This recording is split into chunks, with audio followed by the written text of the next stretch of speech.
어린이 여러분, 행복한 안식일입니다. 해피 사bat. 오늘은 하나님의 시선이 닿는 곳이라는 제목으로 여러분께 하나님의 말씀을 전해드리고자 합니다. 여러분, 많이 덥지요? 또 집에만 있게 되다 보니까 짜증도 많이 나지요?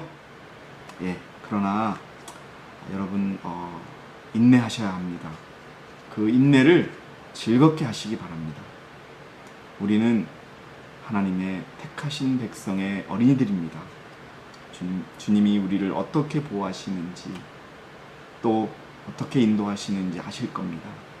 아니, 이런 장로님의 말씀이 식상할지라도 조금 더 인내하고 더 믿는 우리 어린이 여러분들이 되기 바랍니다. 학교에서 일어난 일입니다. 한 초등학교에서 요새 급식을 하지요. 근데 그 급식이 자율 배식을 하고 있었다고 합니다. 학생들이 알아서 음식을 나눠주고 또 먹는 것을 우리가 자율 배식이라 하죠. 그런데 음식을 먹고 나서 나오는 후식으로 먹으라고, 나중에 먹으라고 사과와 요구르트를 이렇게 나오게 됐답니다. 근데 사과가 나오는 날은 학생들이 하나만 먹는 것이 아니라 여러 개를 먹는 아이들이 있어서 순서가 늦어지는 아이들에게는 사과가 돌아가지 않아서 몇몇 학생들이 사과를 못 먹는 일이 생기게 되었습니다.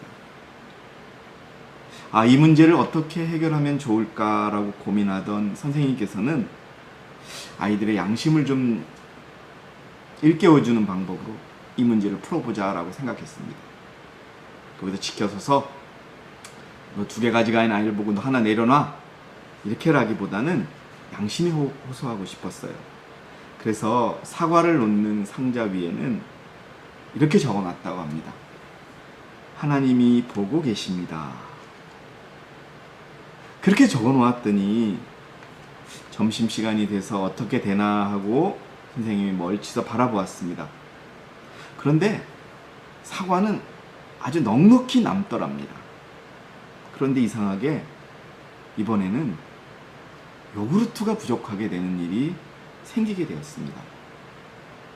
그래서 그것을 자세히 보니까 사과는 하나씩 들고 오는데 요구르트는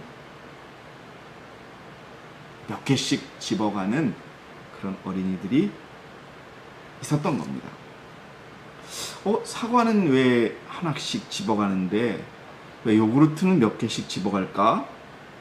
이렇게 이상한 생각이 들었습니다.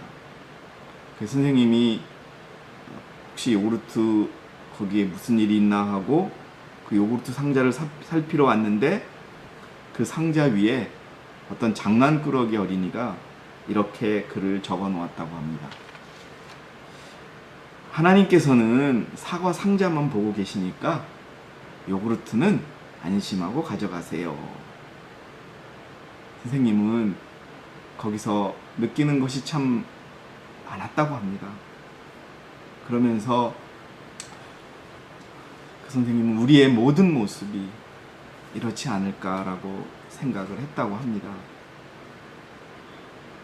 나의 욕심이 있는 부분에서는 하나님이 보지 않으시는 것처럼 행동하고, 또 내가 조금 양보하고 내가 조금 포기하는 것, 이런 상황에서는 하나님을 위해서 내가 엄청나게 큰 것처럼 희생하면서 부풀리는 그런 모습들이 우리들에게 있구나 라고 하는 것을 느꼈다는 것이죠. 여러분, 특히 우리 하나님의 마지막 교회 어린이 여러분, 왜 장로님이 여러분에게 매일 하나님의 마지막 교회 여러분이라고 맨날 강조할까요?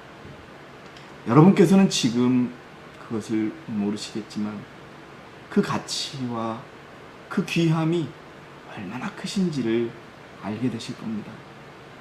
어쨌든 여러분, 우리 하나님께서는 만홀히 여김을 받지 않으십니다.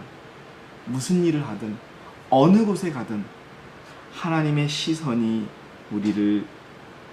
우리에게 닿고 있다고 하는 것을 기억하시고 정직하고 바르게 하나님께서 우리에게 가르쳐 주신 대로 그렇게 순종하는